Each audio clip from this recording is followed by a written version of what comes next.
wassalatu wassalamu ala Rasulul Kareem wa ala alihi wa sahbihi ajma'in. Assalamu alaikum wa rahmatullahi wa barakatuh. Assalamu alaikum wa rahmatullahi wa barakatuh. Jazakumullah khair, and thank you all for being here for the Seed Michigan fundraising dinner. I really appreciate you all taking time on a Friday night and coming here to support this good cause. It means a lot to us. Once again, sorry for the delay. We're waiting for more people to show up to start the program.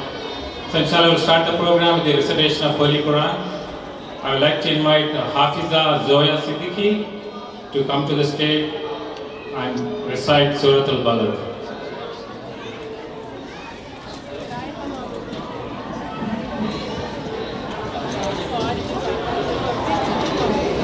أعوذ بالله من الشيطان الرجيم. بسم الله الرحمن الرحيم.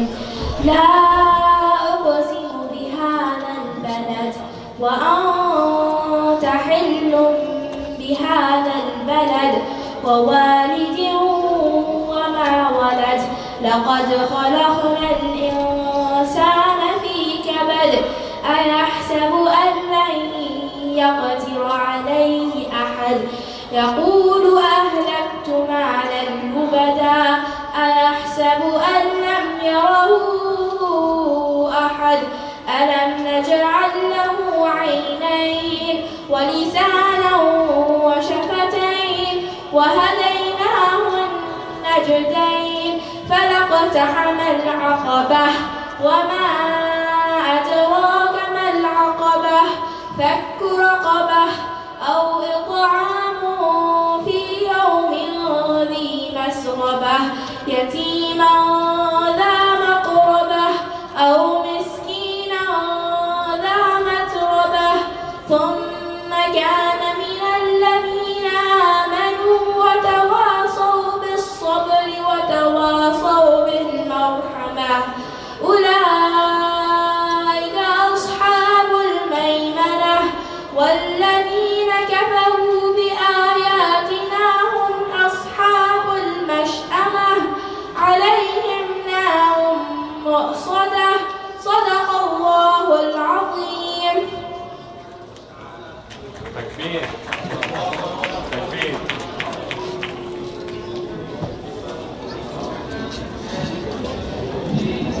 Jazakallah khair Zoya, mashallah, for the beautiful recitation. Zoya Siddiqui has recently graduated from IAJD HIFZ program. Mashallah, may Allah subhanahu wa ta'ala reward her for this achievement, and may Allah subhanahu wa ta'ala reward their parents for their effort.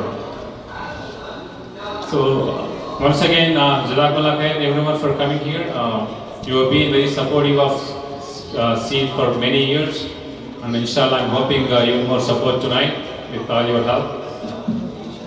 I see some new faces in the crowd. I also see more people show up every year, alhamdulillah. I just want to give a quick background about Seed.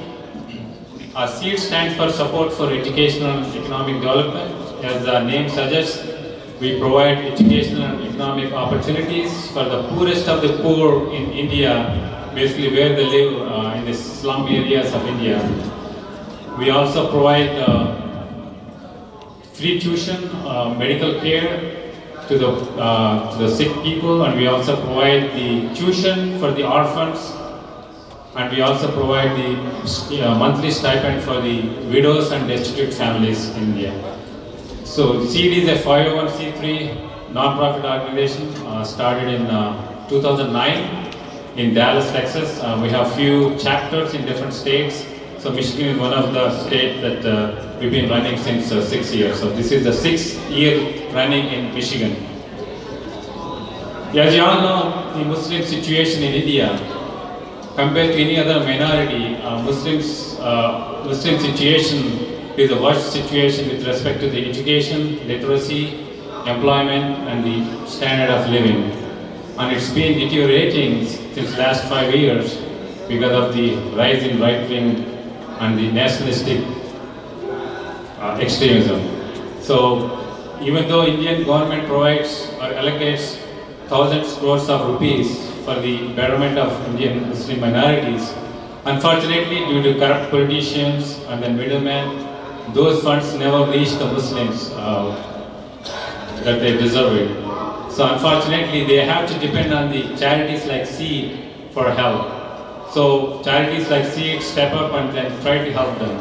Even though there are thousands of Muslims in India who are living under poverty, we cannot help everyone because Seed is not that big an organization. But there is a start. We need to start somewhere, and we are trying to help as many people as possible. Basically, more donations we get, more Muslims will get help. It's basically as simple as that. Alhamdulillah, the people who basically born in India and raised in India, they understand the situation of Muslims. Alhamdulillah, Allah Ta'ala basically blessed all of us here with a comfort life, and this is our opportunity to help them back home, our own brothers and sisters. With that in mind, I'd like to invite Mufti Rabbani to give us a little reminder about what is the importance of helping our own brothers and sisters back home. Mufti Rabbani is not a stranger. Alhamdulillah, the whole Michigan knows him. He's one of the well-known Mufti and the scholar.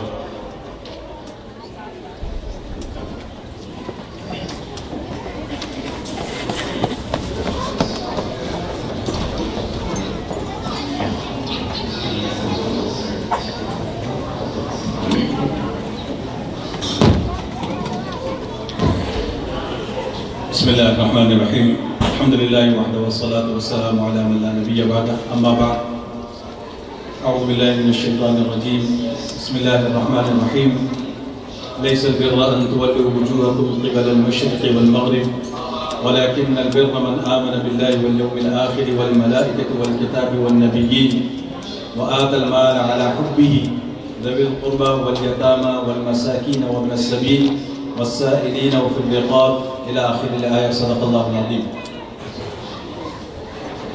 معزز سامعین، جیسا کہ آپ جانتے ہیں کہ ہمارا یہاں اس وقت جمع ہونا ایک عظیم مقصد کے تحت ہے، اور اللہ تبارک و تعالیٰ کا ہم پر یہ بہت بڑا کرم ہے کہ اللہ تبارک و تعالیٰ نے ہمیں اس جماعت میں بنایا ہے کہ جو ایسے مواقع پر آگے بڑھ کر سبقت کے کاموں میں، نیک کاموں میں خوب حصہ لیتے ہیں، اور ہم ان لوگوں میں سے ہیں کہ جن کو اللہ تبارک و تعالیٰ نے محض اپنے فضل سے نوازا ہوا ہے۔ اگر اللہ تبارک و تعالیٰ چاہتے تو اللہ تبارک و تعالیٰ ہم کو ان کی جگہ پر رکھتے اور وہ ہماری جگہ ہوتے، اور اللہ کے لیے یہ کوئی بعید بات نہیں ہے، اللہ کے لیے کوئی مشکل کام نہیں ہے۔ اللہ تبارک و تعالیٰ نے اگر ہمیں اس جماعت میں رکھا ہے تو ہمیں اللہ کا شکر گزار ہونا چاہیے۔ اس کی شکر گزاری کے کئی طریقے ہیں۔ ایک طریقہ اللہ تبارک و تعالیٰ نے خود ہمیں بتایا ہے، فرمایا کہ وَآتَى الْمَالَ عَلَىٰ حُبِّهِ ذَوِي الْقُرْبَىٰ وَالْيَتَامَىٰ وَالْمَسَاكِينِ۔ اگر تم نیک بننا چاہتے ہو، اگر تم نیکی حاصل کرنا چاہتے ہو، اس دنیا میں اور آخرت میں کامیاب ہونا چاہتے ہو، تو اللہ تبارک و تعالیٰ نے فرمایا کہ اللہ نے جو تمہیں مال دے رکھا ہے، اللہ نے جو کچھ تمہیں دے رکھا ہے، اس میں سے دوسروں پر خرچ کرو۔ اور دوسروں پر خرچ کرنے سے کون مراد ہے؟ ذوی القربیٰ والیتامى والمساکین وابن السبیل۔ یہاں اللہ تبارک و تعالیٰ نے اس کی کچھ کیٹیگریز بتائی ہیں۔ فرمایا کہ یہ تمہارے رشتہ دار، یتیم، مساکین، مسافر، غرباء، اور یہ سب اللہ تبارک و تعالیٰ فرماتے ہیں کہ ان کے اوپر خرچ کرو۔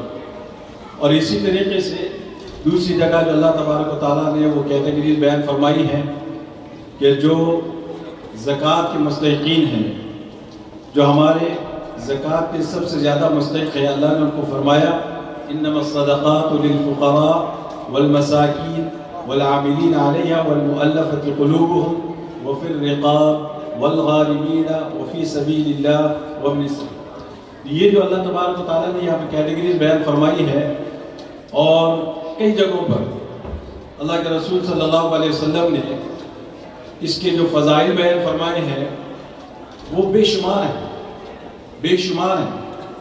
ان فضائل میں جانے سے پہلے آپ صرف ایک بات پر غور فرمائیں کہ نبی پاک علیہ السلام نبی مبعوث ہونے سے پہلے، آپ صلی اللہ علیہ وسلم کی بعثت سے پہلے جو آپ صلی اللہ علیہ وسلم کے کیریکٹرسٹکس ہیں، آپ کے جو اخلاق ہیں، آپ کے جو عادات ہیں، جن کو آپ کی اہلیہ محترمہ سیدہ خدیجہ رضی اللہ عنہ نے، آپ غور فرمائیں کہ حضرت خدیجہ رضی اللہ تعالیٰ عنہ سے نکاح 25 سال کی عمر میں ہوتا ہے، اللہ کے رسول صلی اللہ علیہ وسلم کے اوپر وحی کا نزول، اس کی ابتدا ہوتی ہے 40 سال میں۔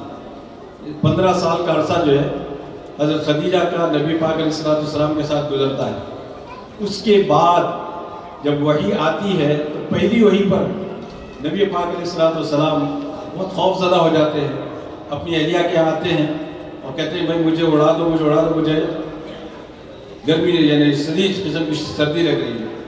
پھر اس کے بعد جب آپ صلی اللہ علیہ وسلم کو افاقہ ہوتا ہے، اس افاقے کے بعد جب آپ نے اپنی کیفیت بیان فرمائی تو حضرت خدیجہ رضی اللہ تعالیٰ عنہ نے جن الفاظ میں نبی پاک علیہ السلام کی تسلی فرمائی ہے، وہ الفاظ ایسے ہیں کہ جو آپ صلی اللہ علیہ وسلم کے پورے اس وقت کے جو اعمال تھے اس کو ڈسکرائب کرتی ہے۔ کَلَّا لَا يُخْزِيكَ اللَّهُ أَبَدًا، یعنی جو یہاں سے انہوں نے شروع کیا ہرگز نہیں، کیونکہ اللہ کے رسول صلی اللہ علیہ وسلم نے فرمایا تھا کہ مجھے اپنی جان کا اندیشہ ہے، مجھے اپنی جان کا اندیشہ ہے۔ حضرت خدیجہ نے فرمایا کہ ایسا نہیں ہو سکتا۔ کیوں نہیں ہو سکتا؟ اس لیے کہ آپ تو غریبوں کے کام آتے ہیں، آپ یتیموں کی مدد کرتے ہیں اور آپ بے کسوں کا سہارا بنتے ہیں، اور آپ جب اتنے اچھے اچھے کام کرتے ہیں تو اللہ تبارک و تعالیٰ آپ کو ضائع نہیں کر سکتے، اللہ آپ کو ضائع نہیں کر سکتے۔ اور ایک بات یہاں پہ غور کرنے کی ہے کہ یہ کون کہہ رہا ہے؟ آپ کی اہلیہ محترمہ۔ اور یہ ایسا نہیں کہ ابھی نئی شادی ہوئی ہو اور پھر جو نا بھی وہ اپنے آپ کو پیٹرن کر رہا ہو، اس کے بعد جو نا سارے اپنے اچھے گن، اچھے اخلاق کا مظاہرہ کر رہا ہو، یہ نہیں ہے۔ 15 سال میں تو آدمی کی اصلیت سامنے آ جاتی ہے۔ اور یہ جو ہے نا حضرت خدیجہ جو بیان فرما رہی ہے کہ یہ نبی پاک علیہ السلام کے کیریکٹرسٹکس ہیں، یہ آپ صلی اللہ علیہ وسلم کے اخلاق ہیں، اور بڑے پیارے انداز میں انہوں نے پورا خلاصہ بیان کر دیا نبی پاک علیہ السلام کا نبوت سے پہلے۔ تو آپ دیکھیں کہ اللہ کے رسول صلی اللہ علیہ وسلم نے بخاری شریف کی روایت میں جیسا مشہور واقعہ ہم بارہا سنتے ہیں کہ ایک آدمی کو پیاس لگی تھی اور پیاس کی وجہ سے وہ تڑپ رہا تھا، بلاخر اس کو کنواں نظر آیا اور کنویں میں اتر کے اس نے پانی پیا۔ پانی پی کے جب وہ باہر نکلا تو دیکھا کہ کتا جو ہے اسی طرح پیاس کی وجہ سے وہ بلک رہا ہے، اور اسی بلکتے ہوئے اس نے دیکھا کہ وہاں پہ کیچڑ ہے تو اس کیچڑ کو چاٹنے لگا تو شاید اس سے کچھ موئسچرائز ہو جائے، کچھ جو ہے میری پیاس بچ جائے۔ تو جب آدمی نے دیکھا کہ بھئی کتا پیاس سے تڑپ رہا ہے، اس کو اندازہ ہوا اپنی پیاس کا کہ ابھی مجھے تھوڑی دیر پہلے جیسے مجھے پیاس لگ رہی تھی، اس کی بھی یہی حالت ہے، اس کو پانی پلانا چاہیے۔ تو یہ نیچے اترتا ہے کنویں میں اور کنویں سے جو ہے نا پانی نکال کر اس کتے کو پلاتا ہے۔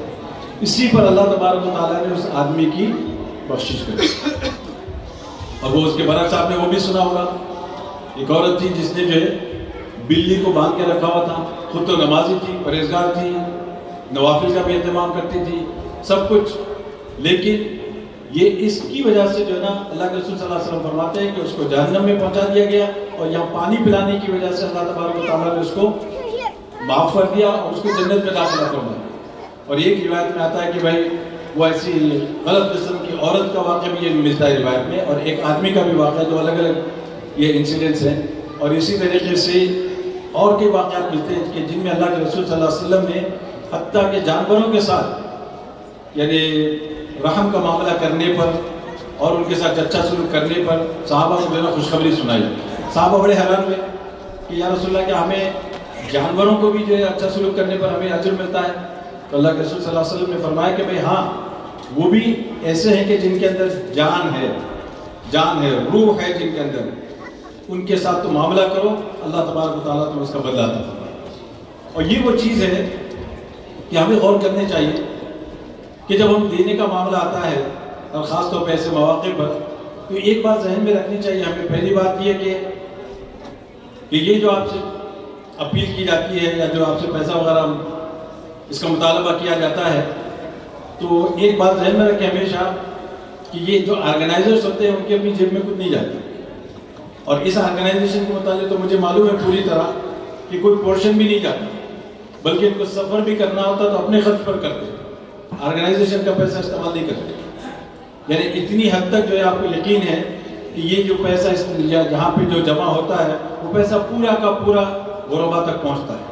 اور جس ضرورت کے لیے اور جس کام کے لیے اس کو لیا جاتا ہے انہی پر اس کو خرچ کیا جاتا ہے۔ اور دوسری بات یہ ہے کہ جب ہم دینے کی بات آتی ہے تو ایک عجیب سی فیلنگ ہوتی ہے جب ہم کسی کی مدد کر رہے ہیں، ہم کسی کی ہیلپ کر رہے ہیں۔ حالانکہ یہ فیلنگ ہمیں نہیں آنی چاہیے، لیکن ہوتا ہے انسان میں۔ کیوں؟ اصل فیلنگ ہماری یہ ہونی چاہیے کہ اللہ تبارک و تعالیٰ نے جو ہمیں دیا ہے یہ اب اس کے اندر ہماری ذمہ داری ہے۔ اللہ نے فرمایا کہ وَفِي أَمْوَالِهِمْ حَقٌّ لِلسَّائِلِ وَالْمَحْرُومِ، کہ جو محروم لوگ ہیں اور جو تم سے کم ہے اس معاملے میں، اللہ فرماتے ہیں ان کا حق ہے یہ تمہارے مال میں۔ ہم کوئی احسان نہیں کر رہے ان کے اوپر، جب دینے کی بات آتی ہے تو ہم کوئی احسان نہیں کر رہے۔ اور دوسری بات جس کو یاد رکھیں کہ جیسے کہ روایت میں آتا ہے کہ جب ہم دیتے ہیں تو صدقہ غریب کے ہاتھ میں پہنچنے سے پہلے، فقیر کے ہاتھ میں پہنچنے سے پہلے وہ اللہ کے ہاتھ میں پہنچتا ہے، اللہ کے ہاتھ میں پہنچتا ہے، پھر اس کے بعد وہ غریب کے پاس پہنچتا ہے۔ اندازہ لگائیے ہماری جو عادتیں ہیں، ہماری جو خصلتیں ہیں، جتنا ہو سکے کم سے کم نچلے درجے کا، آخری درجے کا مال جو ہے نا اللہ کے راستے میں۔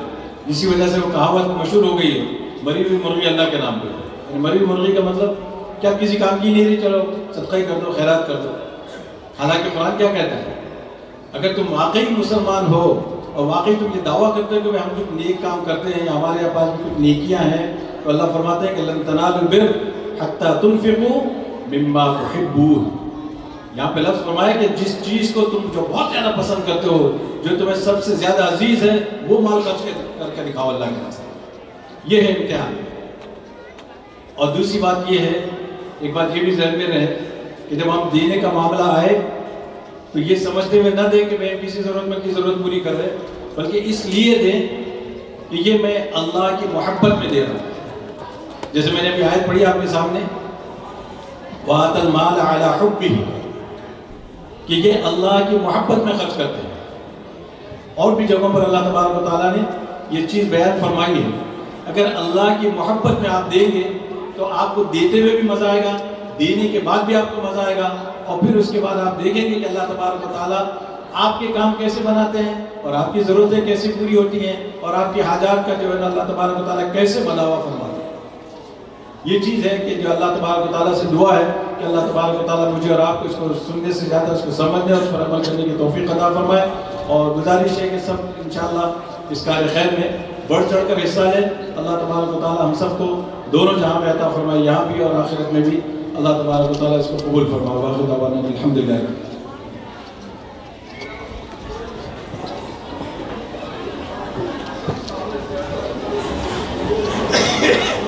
Jazakallah khair, Hafiz sir, for the nice reminder. Inshallah, next item in the program is I'm going to give an update on the seed activities, what we have done last year, and then what are the programs for this year.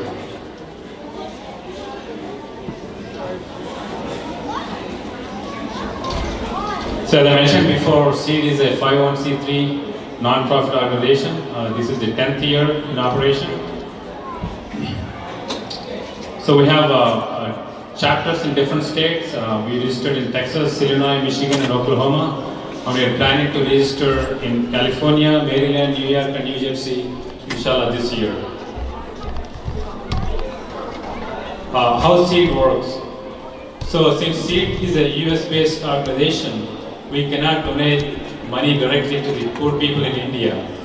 So we work with non-government organizations in India called NGOs. We have FCRA permit. So we basically partner with them and then we send the funds through them to the different people who are in need of our funds. So we also open schools, orphanages, training centers, medical clinics under the NGO banner, but we basically fully fund those schools and orphanages.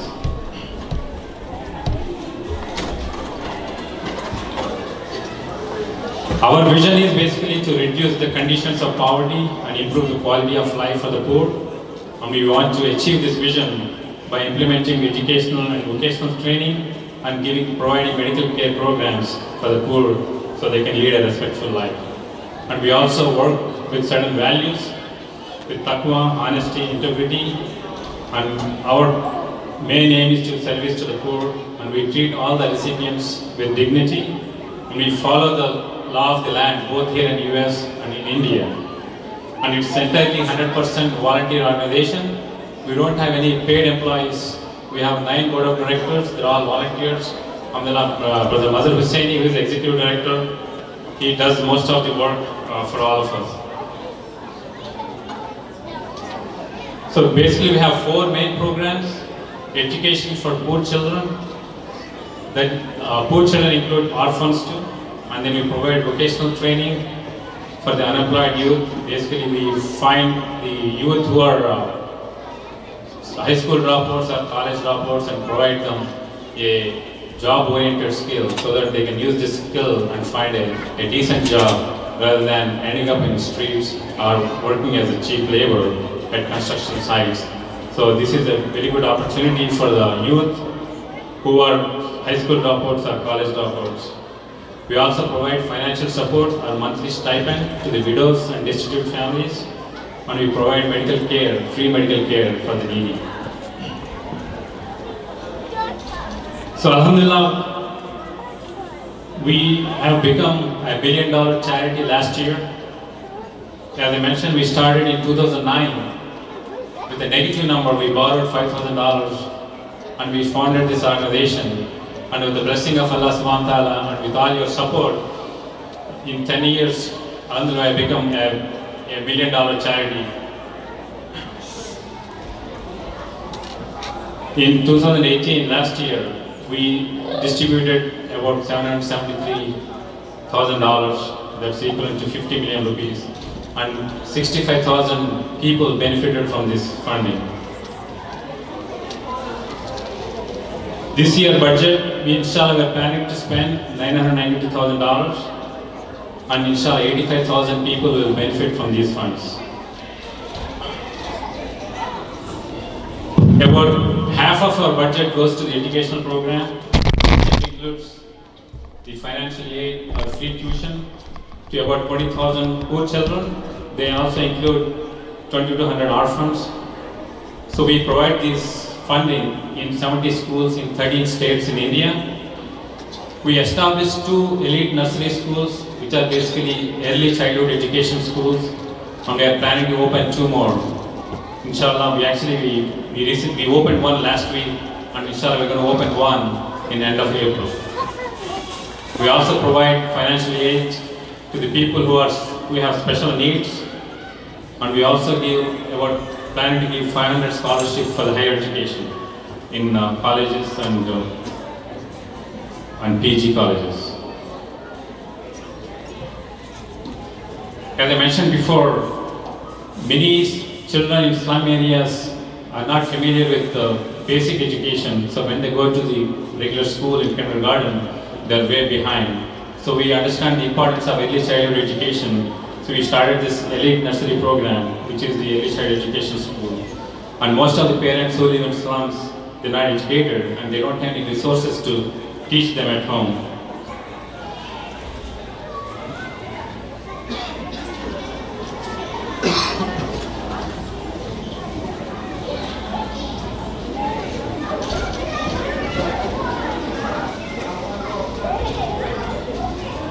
So this is one of the examples of the schools we fund. Al Shifa School.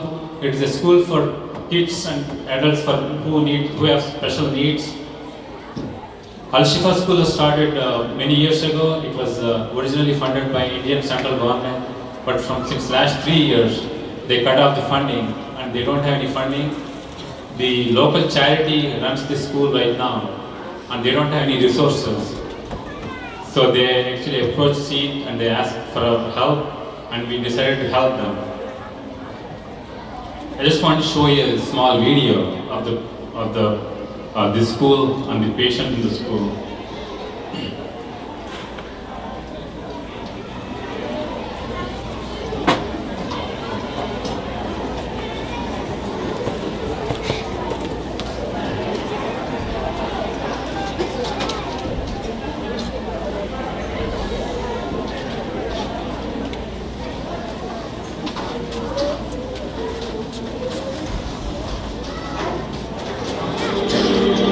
This is Al Shifa School, located in Kadapa, Andhra Pradesh.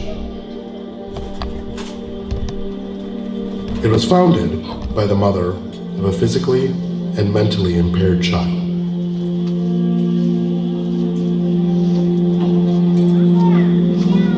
Al-Shifa provides education in a loving, caring, social environment for 65 children and young adults who are not only living with varying degrees of mental and physical impairment, but are also living in deep, deep poverty.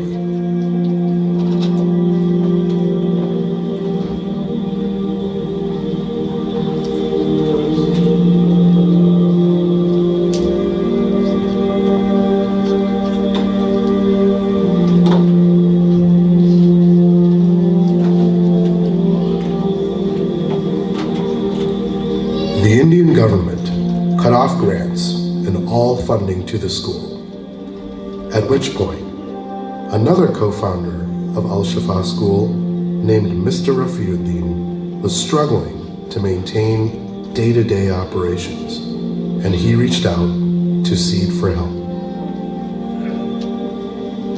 After carefully assessing the situation, Seed answered the call to partner with Al-Shifa out of the mutual commitment to assisting humanitarian causes without bias of religion, race, or nationality.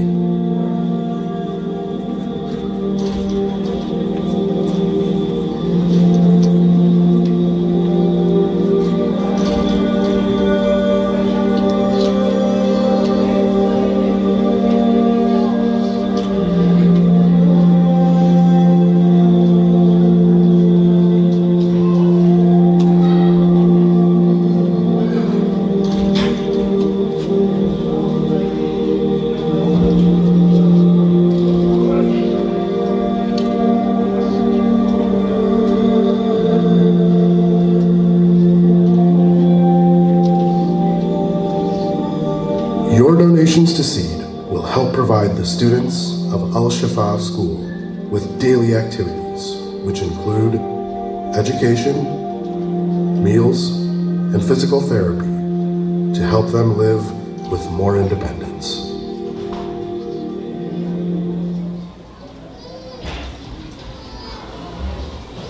So as you can see the situation of the people we saw in the Al-Shifa hospital.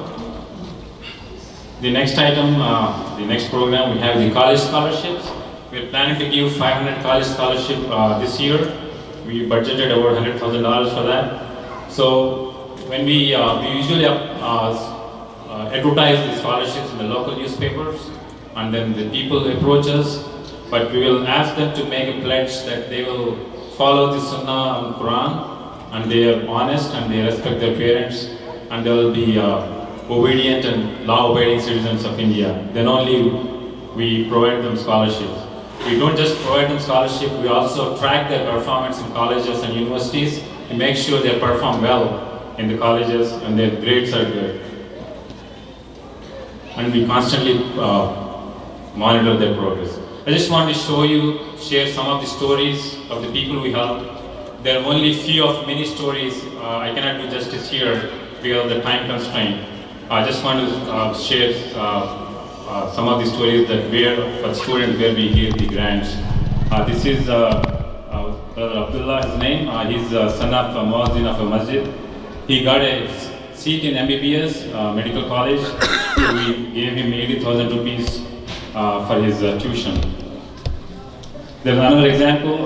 This sister, we started giving her tuition for last 4 years. Alhamdulillah, she graduated from medical college. She actually also a topper in the college in her class. And this other sister, we supported her. She's an orphan. We supported her in high school, and she recently passed the high school with the first class in the class. She's an orphanage. She's an orphan from Veligoda, near Kannur district. Now the government granted her a college scholarship because she did good in high school. For the widows and destitute family support, we are budgeting about $138,000 this year. We provide monthly stipends to 394 families. Out of them, 285 are widows and 109 are destitute. Basically, destitute means either are single moms, either they are abandoned by their husbands. And we also provide tuition for 600 students of these widows. So they get about $350 per family per year.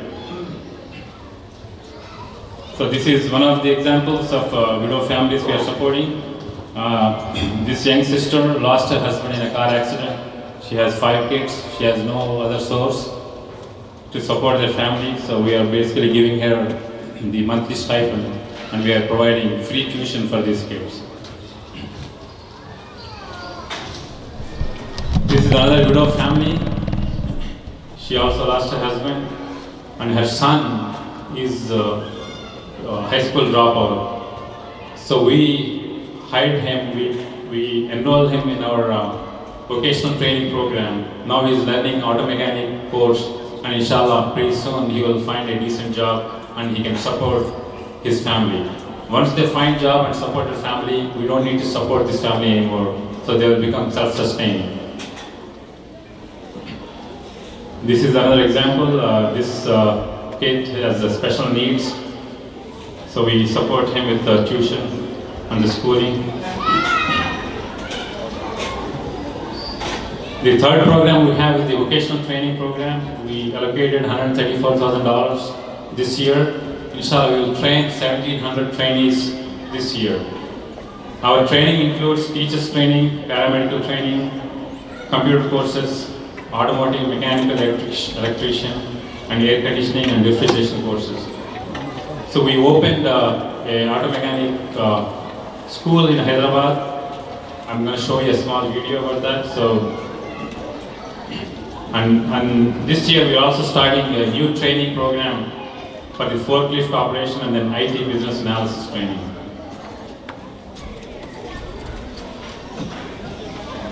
This is the video of the vocational training institute we have in Hyderabad.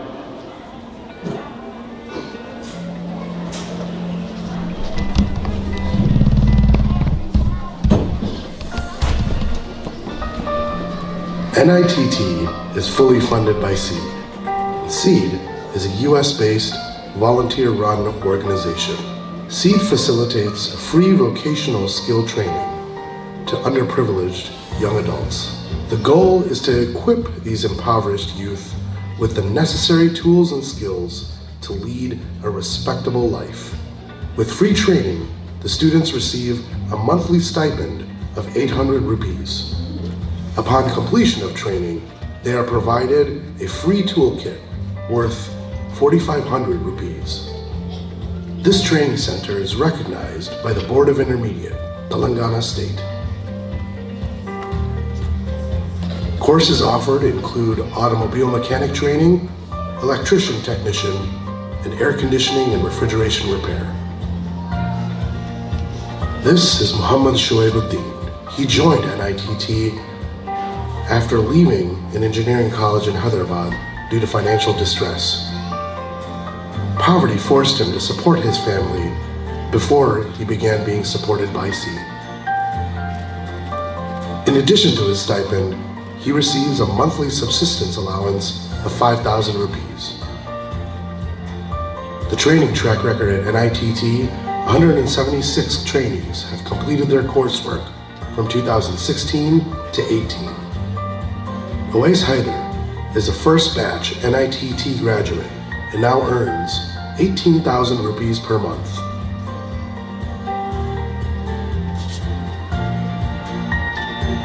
This is the NITT Automobile Workshop. These are trainees at the AC and Refrigeration Workshop. Ibrahim Khan is an NITT trainee who has found work and now earns 10,000 rupees per month. Our quality training has ensured 95% employment for all trainees. SEED works to reduce poverty and improve the quality of life and promote development through breaking the poverty cycle.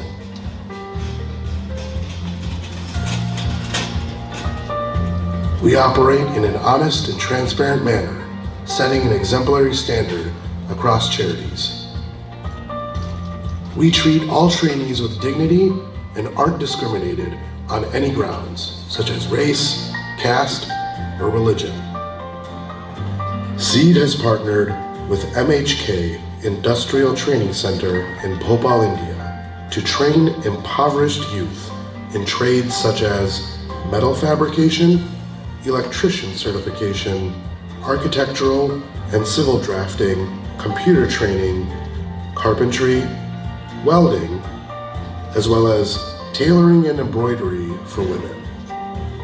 In addition to these vocational training programs, SEED encouraged MHK to implement an automobile mechanic course at this very facility. Due to the widespread success of graduates being 100% employed from SEED's first vocational training institute, NITT, the National Institute of Technical Training, MHK is scheduled to begin offering this course in June of 2019. With your support, SEED will help bring several hundreds of impoverished young adults into the workforce, breaking the poverty cycle for themselves as well as their families.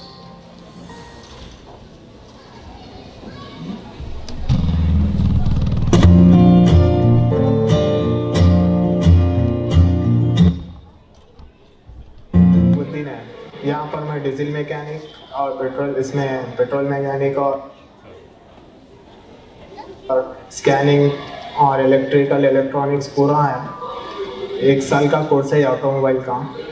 और यहाँ पर first 2 साल करके मेरा engineering हो गया। जैसे problem हुई, इसकी वजह से इंजीनियरिंग छोड़ जाना। मदर साहब मेरे को ये यहाँ का एडमिशन कराए थे, तो मैं यहाँ पर आया। अल्हम्दुलिल्लाह सर यहाँ के बहुत अच्छे हैं, सर प्रिंसिपल सर हमारे और इंचार्ज सर सब अच्छे हैं अल्हम्दुलिल्लाह, और बहुत अच्छा सिखाते हैं। यहाँ पर पूरा ट्रेनिंग होती है। यहाँ पर ऑटोमोबाइल की पूरा चीज़ें बताते हैं अपने को, मैकेनिकल और इलेक्ट्रॉनिक जितना भी है अपने को, और इसमें क्या क्या यूज़ होते हैं। और यहाँ पर टूल किट्स देते हैं, इसके बाद और ड्राइविंग लाइसेंस देते हैं आपको। मैं RNDC में 2016 में एडमिशन लिया था। जब मैं बिल्कुल यहाँ पे आके प्रोफेशन सीख लिया, अभी अल्हम्दुलिल्लाह मैं हर महीना 15 से 18 हज़ार रुपये मेरी आमदनी है।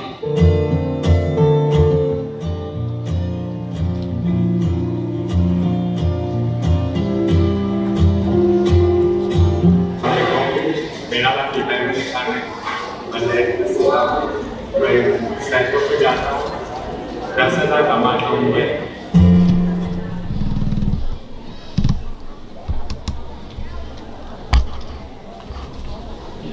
As you can see, some of these testimonials from the trainees that took the training and got a decent job,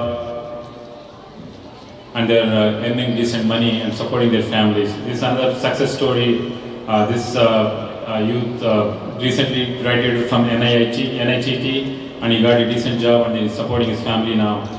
You can see he already also bought a bike. So in 2019, we're starting a few new programs. As I mentioned, business analyst apprentice. We partnered with one of the IT companies in Hyderabad. They will provide the free coaching, free training for these individuals, and they can easily find a job on the IT side. And as I mentioned before, we are also starting a forklift operator training in Pune, Maharashtra, and we are trying to open a second automotive mechanic training institute in Bhopal. We also started this retail management last year. We are providing the training on how to operate the registers at the shopping complex or the shopping centers. This is since in Hyderabad, India, there are many shopping complexes coming up, and they're in need of people at the front register. So we're giving them training and the tools. This is the forklift operator training we started in Pune in March. This is the second one. It is under construction for the auto mechanic training institute in Bhopal. And the last program we have is the medical aid. In 2019, we are budgeting over $136,000. 65,000 patients will benefit from these funds. We have 3 primary care centers running in India right now. 50,000 patients get help from these primary care centers. We also have 5 diabetic care centers, and then we also provide emergency medical relief through Helping Hand Foundation. So we also provide funds and aid to the women during childbirth, and we have bought 2 dialysis and 1 ultrasound machine last year. So this is one of the ultrasound machines we bought. One of the donors donated $18,000 and asked us to purchase this ultrasound machine. We put this machine in Usmania University Hospital in Hyderabad. You can also see we also put his name on the machine just to recognize them for their generous donation.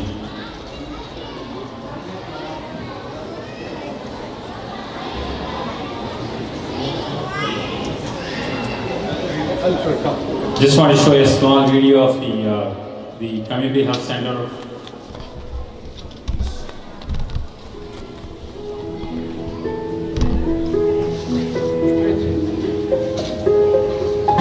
दस 15 गोलियां खाती थी, 1 से 2 दवाखाने को गए, बहुत दवाखाने फिरे, फिर भी मेरी तबीयत ठीक नहीं रहती थी। यहाँ मस्जिद इशाक में क्लिनिक खुला और वहाँ डॉक्टर साहब दवाखाने को भेजे तो फिर वहाँ पर जो सो 1 से 2-3 गोलियों पे ले गया। Quick Care Clinic is located in a poverty-stricken slum area of Hyderabad. Local residents do not have the means or access to quality health care or medication. These clinics provide complete diagnostics and free medication with access to medical doctors. For several years, SEED has partnered with Helping Hand Foundation to maximize benefits for these people in need. In the event a patient requires emergency care, an ambulance is available on site to transport the patient to the hospital. Patients receive constant support and monitoring throughout the process, and they are linked to the public health system to cut out-of-pocket expenses.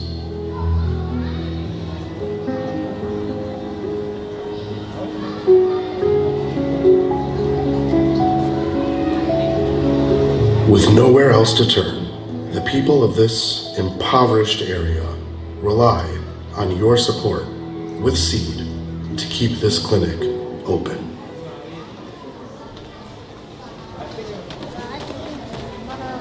This is one of the patients who needed support on an emergency basis, so we provided support for this little kid. So why SEED? Why do you want to support SEED? As I mentioned before, SEED is a volunteer organization. We try to keep our operational and local expenses as minimum as possible. SEED is the only charity that I know of who does not take donations from the donors to cover their operational expenses. We have 9 board of directors. We all pitch in, or our families pitch in to cover the operational expenses. That means 100% of your donations go to the poor and needy. That means you get 100% reward, inshallah. So 99% of the people who receive our aid are zakat eligible. So as you all know, Ramadan is right around the corner. If you like to donate part of your zakat, this is a good opportunity. You can donate part of it tonight. And we also, before we donate funds to people, we vet them, we verify them to make sure they are really deserving people to receive our funds. So we are very transparent. Because of that, Better Bureau Business accredited SEED, and we also have accreditation from GuideStar Sale of Transparency. So with that, I would like to conclude my presentation. As you all know, inshallah, the next speaker, before I call the next speaker, I just want to make one announcement. We have pizza for the kids in the back. If you have kids sitting with you, please send them to the back of the hall and they can have pizza. And also, inshallah, we'll have a Isha prayer, a second Jama'ah. Since we are continuing with the program, we will have the dinner first after Brother Sheikh Abdullah's speech, and then we'll have a second Jama'ah of Isha. So please stay here.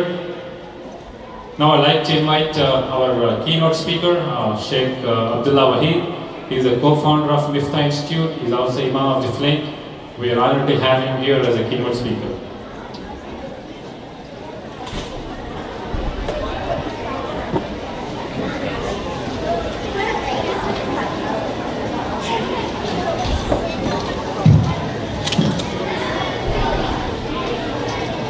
Assalamu alaikum wa rahmatullahi wa barakatuh. Couldn't hear a reply. Brothers, sisters, try this again. Assalamu alaikum. I understand we haven't had dinner and it's Friday and your wife probably never fed you lunch either. Alhamdulillah. Assalamu alaikum again. Bismillahir Rahmanir Rahim. Alhamdulillah Rabbil Alameen. وصلي وسلم على سيد النبيين وعلى آله وصحبه أجمعين أما بعد فقد قال الله سبحانه وتعالى في كتاب العزيز بعد أعوذ بالله من الشيطان الرجيم بسم الله الرحمن الرحيم ولا على الذين إذا ما أتوك لتحملهم قلت لا أجد ما أحملكم عليه تولوا وأعينهم تفيض من الدمع حزنا ألا يجدوا ما ينفقون وقال النبي صلى الله عليه وسلم الله في عون العبد ما كان العبد في عون أخيه أو كما قال عليه الصلاة والسلام. I do not want to stretch this night any longer than it already is stretched, so we'll make this clear, simple to the point, and I think I have the toughest job tonight. It is to motivate you and keep you happy and hungry and take your money. So it's a tough task. So if the sisters on my left can quiet down on the far end, and the brothers really don't have much to talk about today. Brothers and sisters, as we witnessed and we viewed the slides in the presentation, my speech doesn't need to motivate you for helping and giving for such a great cause. But because I am invited, and I am a scholar with a mic, I gotta do my job. Brothers and sisters, the Prophet ﷺ has taught this ummah one of the greatest legacies and left the greatest legacy with this ummah, and that is through education. And if you don't have the ability to conquer the world with the pen, doesn't matter how much wealth you leave behind for your children, they will become poor one day. Education is so powerful that you can take a person from the village of India, like us, many of us, or the village of a third world country, and make them directors and executives in a first world country. Just because of a pen and a chalkboard, and be able to have an equal opportunity of education. And I want you to pay attention to this. The first campaign the Prophet ﷺ won was Badr, in the second year of Hijrah. And the 70 prisoners that were captured by the Muslims of the Quraysh, if they could not afford to give ransom of 4,000 dirhams or dinars, their freedom was bought through educating 10 companions. If they tutored 10 companions how to read and write, this prisoner that was captured who fought the Muslims in Badr was released. I want you to pay attention to this. Amongst the companions who was educated by a prisoner of war from the Quraysh side was no other than the great Zayd ibn Thabit. And the reason why I'm saying Zayd, I want you to follow along. What's his name again? Help me here. Zayd ibn Thabit. There are many Zayds in the Prophet's life. There's Zayd ibn, help me, Haritha. Zayd ibn Thabit. Who else? Anybody else? Zayd ibn Dathina, the famous Sahabi that was captured and crucified in Mecca. That's another story. Zayd ibn Thabit radiallahu, I want you to pay attention to this, is a companion who was educated. Before the Prophet ﷺ arrived, he was a smart child.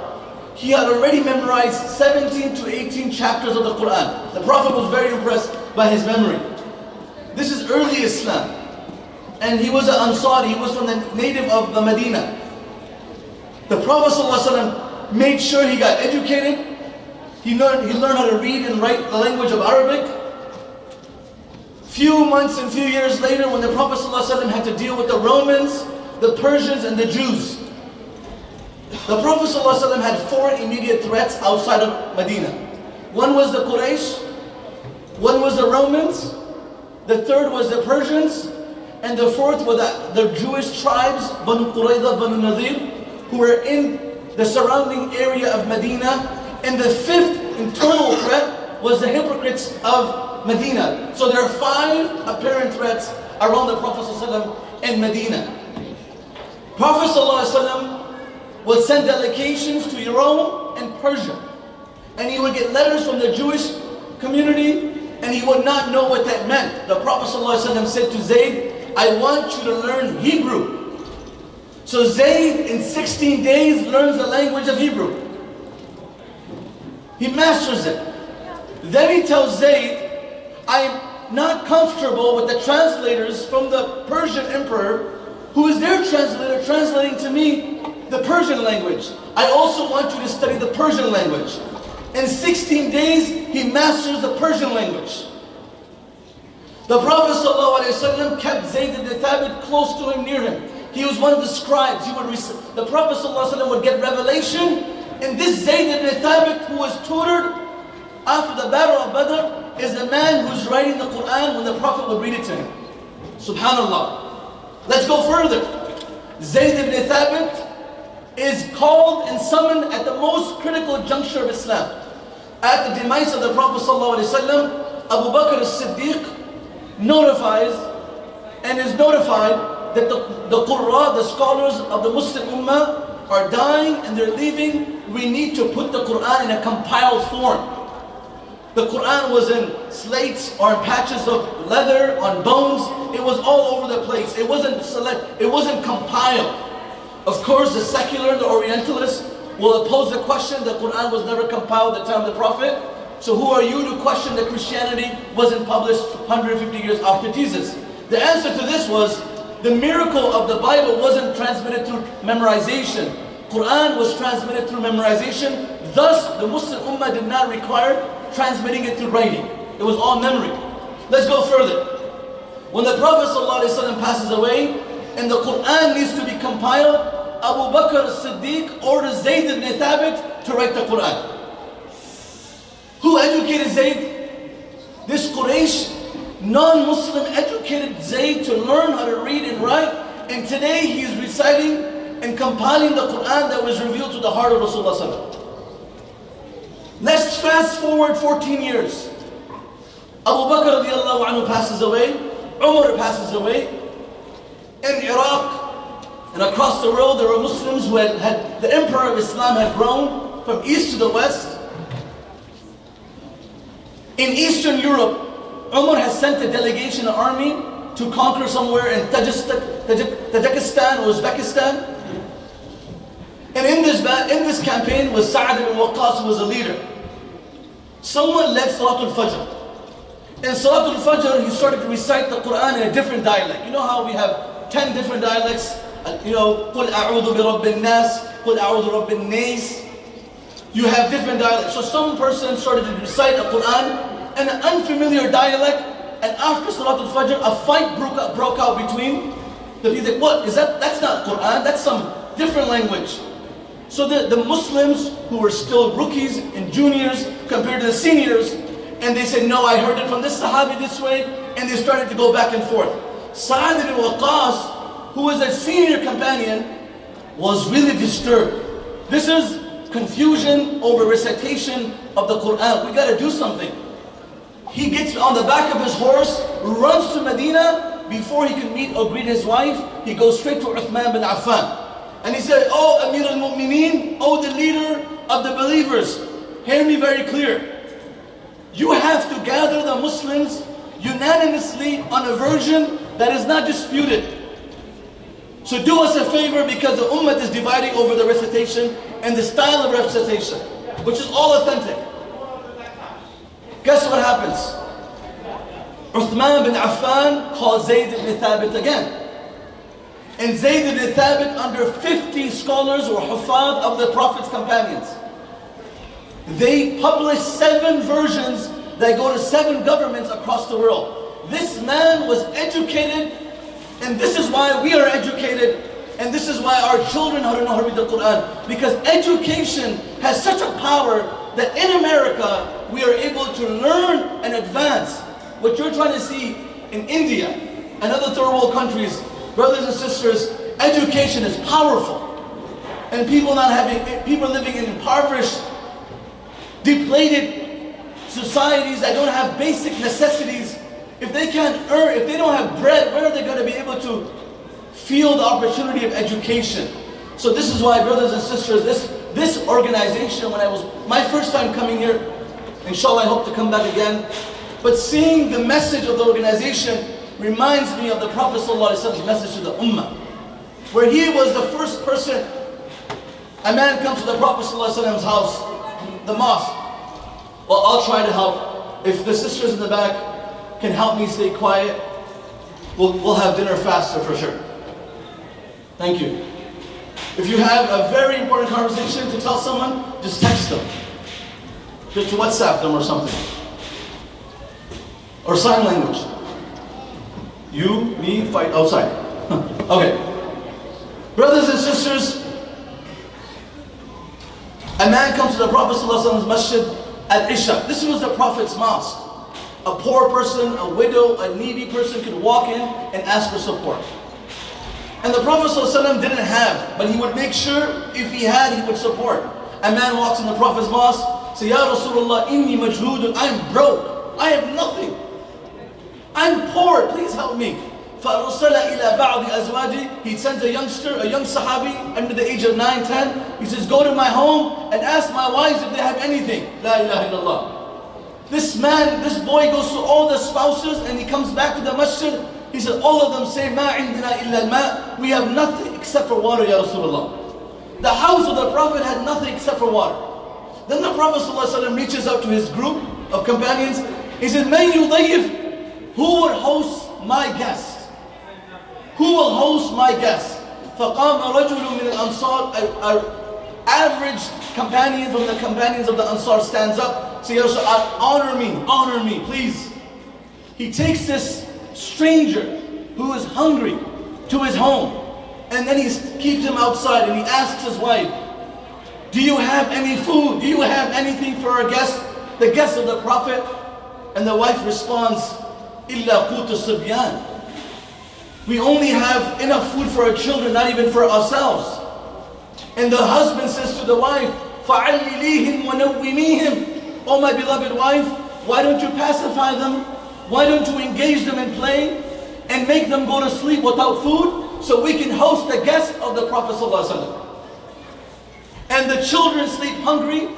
And then the husband says to the wife, Itfi as-siraj, as you're fixing the lantern, I want you to extinguish it. I don't want the guests to know that we're not participating because we don't have enough food for each other.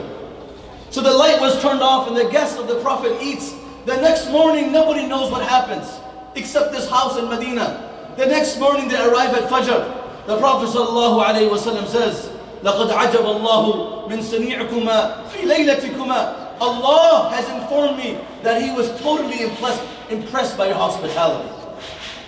God above the 7 heavens was impressed by the hospitality that you served. Brothers, a man walks in and the Prophet's mosque and the Prophet's cousin is in i'tikaf. I need you to hear the story. Beautiful story. The story is it's fire. A man walks in the Prophet ﷺ's mosque and Ibn Abbas, who is a cousin of the Prophet ﷺ, is in i'tikaf. Has anyone done i'tikaf before? Raise your hand. Anybody here? Sisters, you can do it too? Alright. When you're in i'tikaf, you are isolated and you are not allowed to leave that area. If you're doing it in the masjid, you have to stay in the compound of the house of Allah. This man walks into the masjid. Ibn Abbas sees his face. He said, Ya fulan, araka hazinan ka'iban. I noticed on your face, look at the pictures that we saw in the videos. He says, I noticed on your face there is distress and there is pain and agony. Why do you look so worried? Brothers and sisters, one of the dilemmas of our society, pay attention to this, is that we know a lot of people are living under stress, but because we're so self-centered, we don't have time to think for them. We know our wife, our children, our in-laws, our neighbors are having difficulty, but we don't ever have time to reach out for them because we don't even have time for ourselves. We're so occupied in this rat race of life that we don't even get time to think for anyone else. To see someone in stress and to recognize their discomfort is a sign of humanity. It's a sign of humanity to be able to sit with someone and ask them how they're doing. Ibn Abbas notices it right away. We come home as husbands, you know, like we're the busiest people in the world, and our wife is disappointed or something. Hamisha naraza. Always angry. Hamisha mubalara. You know, like we don't ask why. We see someone weeping, we don't engage in that. We don't follow up with it. Ibn Abbas radiallahu anhu, he says, what's going on, my friend? And he says, Inna fulan alayya haqqun wa li hurmati sahibi hadha al-qabr. I swear there's someone that I owe money to, and I cannot pay him back. And I swear by the honor of the person who's resting in this grave, the Prophet ﷺ, if I had, I would make sure to pay him back. So Ibn Abbas radiallahu anhu, this is all he does. He says, إِذَنْ تُؤْذِينِ أَنْ أُكَلِّمَ. Would you allow me to go to this person and intercede on your behalf? The man says, please be my guest. Please be my guest. فَقَامَ Ibn Abbas فَخَرَجَ مِنَ الْمَسْجِدِ. The Prophet's cousin, Ibn Abbas, and Ibn Abbas is no ordinary man. He's considered to be the... Allahu Akbar, Allahu Akbar. Allahu Akbar, Allahu Akbar. أشهد أن لا إله إلا الله. أشهد أن لا إله إلا الله.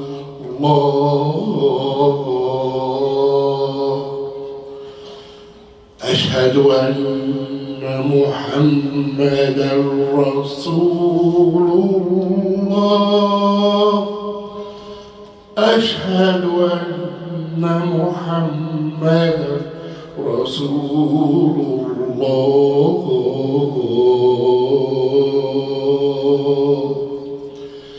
حي على الصلاة. حي على الصلاة.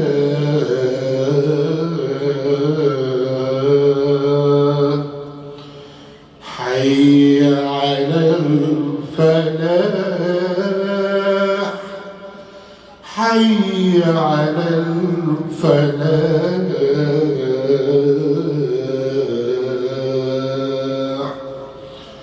الله أكبر، الله أكبر. لا إله إلا الله.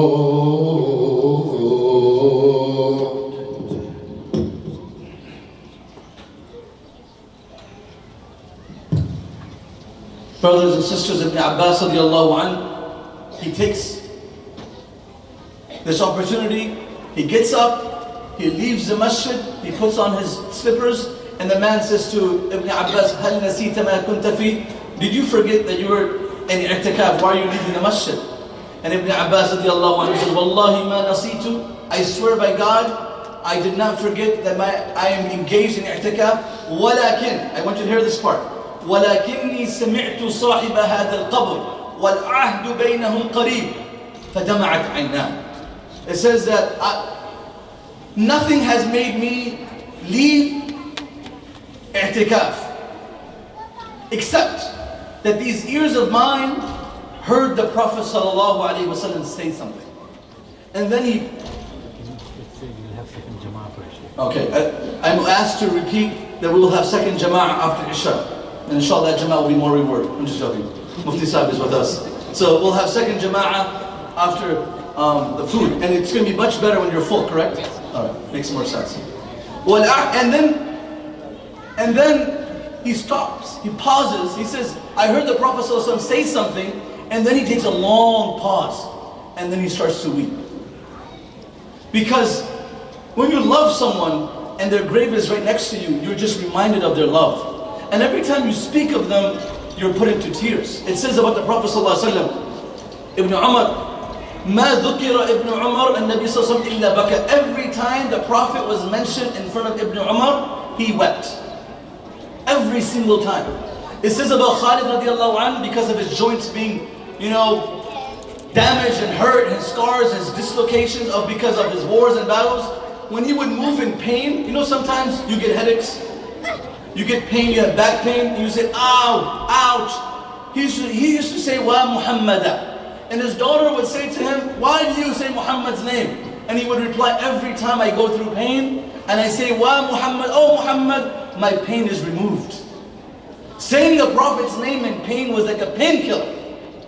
It would tranquilize your pain. That's how much they loved the Prophet ﷺ. So when Ibn Abbas, he mentioned this hadith, he started to weep. And then he said, I heard the Prophet ﷺ say, Man masha fi hajati akhihi. Anyone that walks or moves or makes effort for a need of a Muslim brother or sister. خَيْرٌ لَهُ مِنْ اِعْتَكَفَ 10 سِنِينَ. It is better than doing i'tikaf 10 years. Brothers and sisters, this seed organization is giving us an opportunity, not once or twice. It's better than doing i'tikaf 10 years. What do we do when someone does i'tikaf in Ramadan 10 days? Congratulations, bahut mubarak ho tumko sati. You're so lucky. Brothers and sisters, you get reward for 10 years of i'tikaf for helping a Muslim brother in need. Let's go further. Then he says, وَمَنْ اِعْتَكَفَ يَوْمًا فِي سَبِيلِ ابْتِغَاءَ وَجْهِ اللَّهِ. Anyone that goes in i'tikaf in solidarity for the worship of God for one day, أَبْعَدُ اللَّهُ بَيْنَ النَّارِ ثَلَاثَ خَنَادٍ. Allah subhanahu wa ta'ala distances this person from the fire of hell 3 trenches. How many trenches? 3. Each trench is the depth or the distance of the east and the west. Just for helping someone. And this is who the Prophet ﷺ was. A woman came to the Prophet ﷺ, she put a sheet, a cloak in our culture, like sharwani, like my sharwani. You see the sharwani? You can see it. Something in that culture of a nice cloak of value. She brings it to the Prophet ﷺ. So women used to give gifts to the Prophet ﷺ. They were able to interact with the Prophet ﷺ. They were able to have access to the Prophet ﷺ. She brings this cloak to the Prophet ﷺ. He said, Ya Rasulullah, I put this together with my hands just for you. فَأَخَذَهَا مُحْتَاجًا. The Prophet was so happy. He took it not because only he was happy to make the person giving the gift happy, but he also needed it. So he took it right away. He goes home, he puts it on. He puts it on, doesn't wait. We get gifts, right? And we put them in our pantry or in our garage, and then we give them to other people. So when you go to someone else's house for da'wah, you can't say, what the? Like, it's, mashallah, the gifts are circulating not because we don't need them, or because we need them, because we already have so much of it. We're just circulating. Now people are smart. No box gifts. Just checks. Because they're getting the same ones everywhere. Every time they go to the same Marshalls and TJ Maxx, same thing on sale, everyone's giving the same gift. Or Amazon. So there are people that become, even sheikhs, I went to a Mufti Saab's Aqiqah. Not this our Mufti Saab, I went somewhere else. I went to Mufti Saab has many Aqiqahs, one by one, mashallah. So we can't oblige Mufti Saab for Aqiqah because it's very, like, mashallah, 7, 8 kids, Mufti Saab needs a magic school bus. But I got this Aqiqah invitation from a Mufti. And this Mufti is modern. And in his Aqiqah card says, no box gifts. Now this guy must be living with some maimons, But the reality is, we know for sure, the Prophet ﷺ took this shirt in need. He puts it on, he comes back out, another companion comes, a narration in Bukhari. He says, Ya Rasulullah, please give me this shirt of yours. Please give me this shirt. And the Prophet ﷺ takes it off, he gives it to him, and he goes back inside, puts on another shirt from home, whatever simple shirt he had. The Sahaba pounce at this person. They come to this man and say, don't you know the Prophet never says no? And you know the Prophet needs this shirt? And you deliberately ask the Prophet after knowing the Prophet never denies anyone? Why did you do this? This man says, I know the Prophet never says no. But this shirt has touched the body of the Prophet. I want to use this as my shroud, as my kafan when I pass away. لَعَلِّي أُكَفِّنُ بِهِ. I want to be covered in this shroud. And he used this as his last will before he died to be his body cover when he passed away. Once a person came to the Prophet ﷺ, he said, "Ya Rasulullah, give me something." The Prophet gave him. Another person came, the Prophet gave him. Another person came, the Prophet said, "I don't got, when I have, I'll give you." Umar radiallahu anhu is sitting there, he gets furious. He said, "Ya Rasulullah, سُئِلْتَ فَأَعْطَيْتَ ثُمَّ سُئِلْتَ فَأَعْطَيْتَ ثُمَّ سُئِلْتَ فَوَعَدْتَ." Well, it makes no sense. You have, you gave. Then someone asked you again, you gave because you had. Now you don't have. Why are you committing to something you don't have? Why are you promising? The Prophet ﷺ lowered his head. And this also teaches you that people could speak in front of the Prophet. It wasn't like that, Sheikh, sab kuch, khamosh. Quiet, Sheikh is here. There was no Sheikh bigger than the Prophet ﷺ, but there were people who had the right to express their opinion. That was the Prophet ﷺ. Nowadays we see someone that we idolize and they do something wrong, chalte rahen ke piche. No, tell him he's wrong. The Prophet ﷺ was respectfully told by Umar. Umar was very bold, radiallahu anhu. And the Prophet ﷺ lowers his head and he's not happy with this answer. قال حذيفة, another companion says, "Ya Rasulullah, أنفق ولا تخشى من ذي العرش إقلالا." O Prophet of Allah, you spend, and God, who is the most generous, will keep on giving you. God will keep on giving you. Brothers and sisters, you giving $500, $1,000, $5,000 is nothing compared to what you can offer these children and these young men and women in India who will get educated. It brought a smile to my face to see a youngster employed for 18,000 rupees, standing on his feet. A Prophet ﷺ saw a youngster in Medina, in his masjid. He looked poor, he looked shabby, his hair was disheveled, and he's sitting in the masjid learning. The Prophet ﷺ said, "You know what, do me a favor. Grab an axe, go into the jungle, cut some wood. I don't want to see you here. Make some money. Make some money." To make people independent, stand up on their feet, is the sunnah of Rasulullah ﷺ. People don't talk about this. So brothers and sisters, there is nothing more liberating. Let me say this very clear. There is nothing more liberating to society than educating society. And unfortunately, because of discrimination in India against the Muslims, we don't get the fair chance of right of educating our children in these parts of the world. And you know the rise of Islamophobia. When you talk about rise of Islamophobia in New Zealand and Australia and America, no one talks about how, if you watch the videos, you know you're from people from India, the Islamophobe that is at rise in the Modi era is just bringing it more difficult, innocent children like Muslims to get education. My young brother, Mufti Abdul Rahman, and Sheikh Umar Suleiman, they went to New Zealand. And they're on their way back from New Zealand, and they participate in the janazas. When I talk about this story, brothers and sisters, you took 50 lives of our New Zealander Muslim brothers and sisters away. We will in return educate these innocent children in India, not 50, but 50,000, and they will not just be the pen, also the voice of Islam. And this only starts with education, by putting the money where your mouth is. And brothers and sisters, and that's what we hope, Islam is going to flourish everywhere and any time.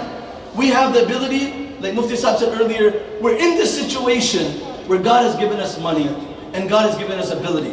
How much is $500? Honestly. You're going to go to Bell Tire, put a new rotation on your tires. That's that $1,000 right there. So brothers and sisters, I want to start.